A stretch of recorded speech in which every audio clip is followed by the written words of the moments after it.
سورہ بقرہ کے 23ویں رکوع کا آغاز ہے اور یہ دوسرے پارے کا 7واں رکوع ہے۔ اس رکوع میں رمضان کے روزوں کا ذکر ہے۔ یا ایھا الذین آمنوا، اے ایمان والوں، کتب علیکم الصیام، تم پر روزے فرض کیے گئے، کما کتب علی الذین من قبلکم، جیسا کہ تم سے پہلے لوگوں پر فرض کیے گئے، لعلکم تتقون، تاکہ تمہیں پرہیزگاری ملے۔ یہاں فرمایا گیا کہ تم پر روزے فرض کیے گئے، یعنی رمضان کے روزے فرض کیے گئے۔ اسلام کی ابتدا میں یعنی ابتدائی ایام میں جو روزے فرض ہوئے تو اس میں ایک روایت یہ ہے کہ پہلے عاشورے کا روزہ فرض ہوا، پھر اس کی فرضیت منسوخ کی گئی، ہر مہینے کے 3 روزے فرض ہوئے۔ 3 روزوں سے مراد ہے 13، 14، 15 تاریخ کا روزہ، پھر اس کی فرضیت منسوخ کی گئی۔ اب یہ ہے کہ عاشورے کا روزہ رکھنا سنت ہے، افضل ہے، اور ہر مہینے کے 3 روزے رکھنا افضل ہے۔ اسے ایام بید کہتے ہیں، 13، 14، 15۔ ایام بید اسے اس لیے کہتے ہیں کہ اس میں راتیں روشن ہوتی ہیں، چاند اپنے عروج پر ہوتا ہے۔ 14ویں کا چاند 14ویں رات کو ہوتا ہے، اور 13 اور 15 کو بھی چاند روشن ہوتا ہے، اس لیے اسے ایام بید کہتے ہیں، روشن ایام، روشنی والے دن۔ پھر اس کے بعد رمضان کے روزے فرض کیے گئے۔ اس میں بھی یہ تھا کہ اگر کوئی شخص عشاء کی نماز ادا کر لے تو عشاء کی نماز ادا کرتے ہی اس کا روزہ شروع ہو جاتا، یا وہ غروب آفتاب کے بعد سو جائے تو سوتے ہی اس کا روزہ شروع ہو جاتا۔ اب آنکھ کھلنے کے بعد وہ کھا نہیں سکتا تھا۔ تو پھر اس کے بعد یہ حکم نازل ہوا کہ غروب آفتاب سے لے کر صبح صادق تک پوری رات کھا پی سکتے ہیں۔ صبح صادق سے لے کر غروب آفتاب تک یہ روزہ رکھنا ہے۔ رمضان کی جو راتیں ہیں اس میں کھانے پینے اور عمل زوجیت کی اجازت دی گئی۔ کما کتب علی الذین من قبلکم، جیسا کہ تم سے پہلے لوگوں پر فرض کیا گیا۔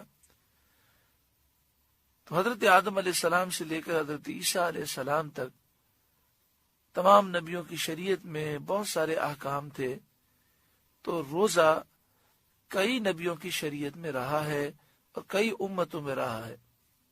کسی پر عاشورے کا روزہ تھا، کسی پر ہر مہینے کے 3 روزے تھے، مختلف امتوں پر مختلف روزوں کے ایام تھے، کیفیتیں اور مسائل بھی مختلف تھے، لیکن فی نفسی روزے کی عبادت پچھلی امتوں میں رہی ہے۔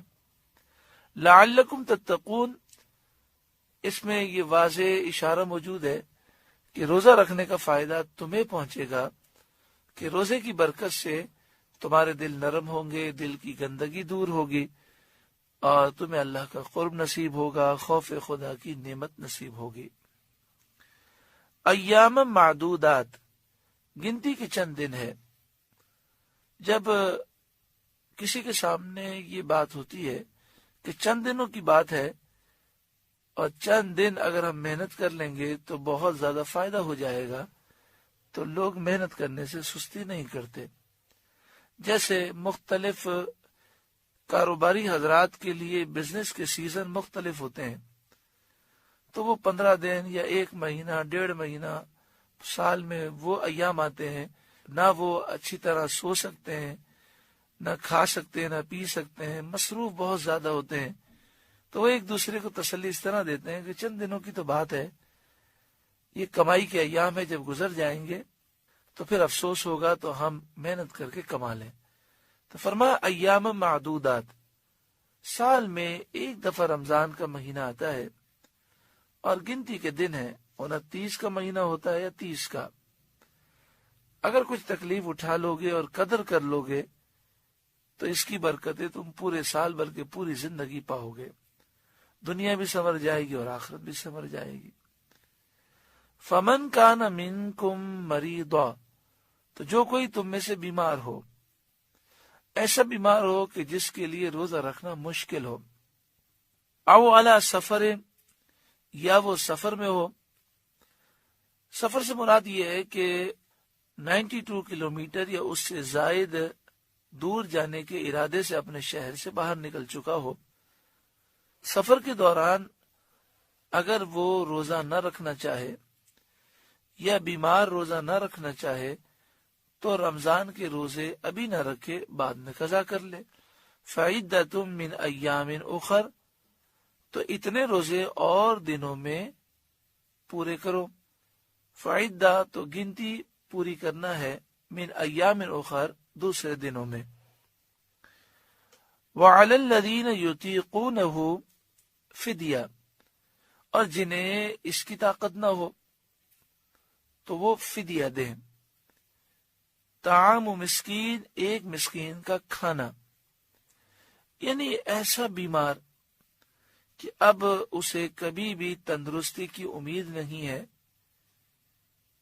روزہ رکھنے کی طاقت ہی نہیں ہے، اور نہ بعد میں وہ طاقت پانے کی امید رکھتا ہے، جیسے شیخ فانی جس کی عمر 90 سال ہو گئی، بڑھاپے کی وجہ سے جسم میں طاقت ہی نہیں، اور اسے یہ محسوس ہوتا ہے کہ ہر سال کمزوری بڑھتی جا رہی ہے، تو ایسا شخص زندگی میں روزے نہیں رکھ سکتا، تو ہر روزے کے بدلے میں ایک فدیہ دے دے۔ اور فدیہ جو ہے ایک مسکین کا کھانا ہوتا ہے، 2 وقت کا کھانا، صبح اور شام کا کھانا، ایک روزے کے بدلے میں ایک مسکین کا کھانا۔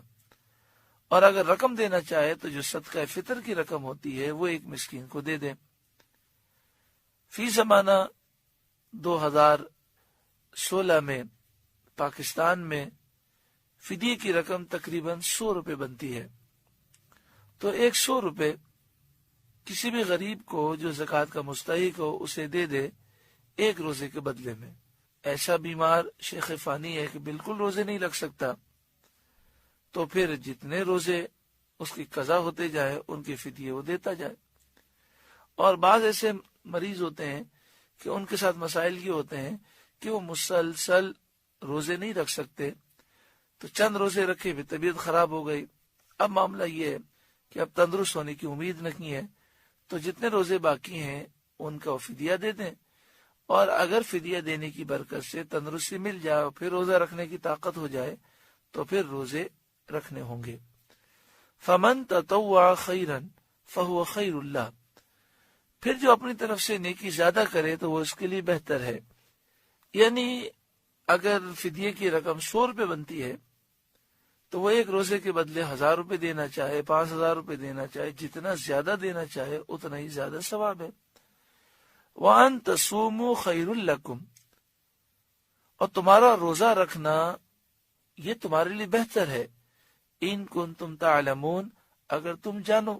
یعنی مسافر اگر حالت سفر میں روزہ رکھ سکتا ہو اور اسے اور اس کے ساتھیوں کو تکلیف کا اندیشہ نہ ہو تو بہتر ہی ہے کہ روزہ رکھ لے۔ اسی طرح ایسا مریض کہ جسے کچھ تکلیف تو ہوگی لیکن روزہ اس کا ہو جائے گا، تو کچھ تکلیف برداشت کر کے روزہ رکھ لے تو یہ بہتر ہے۔ ہاں اگر ایسا مرض ہو کہ جس میں روزہ ناقابل برداشت ہو جائے گا تو نہ رکھے۔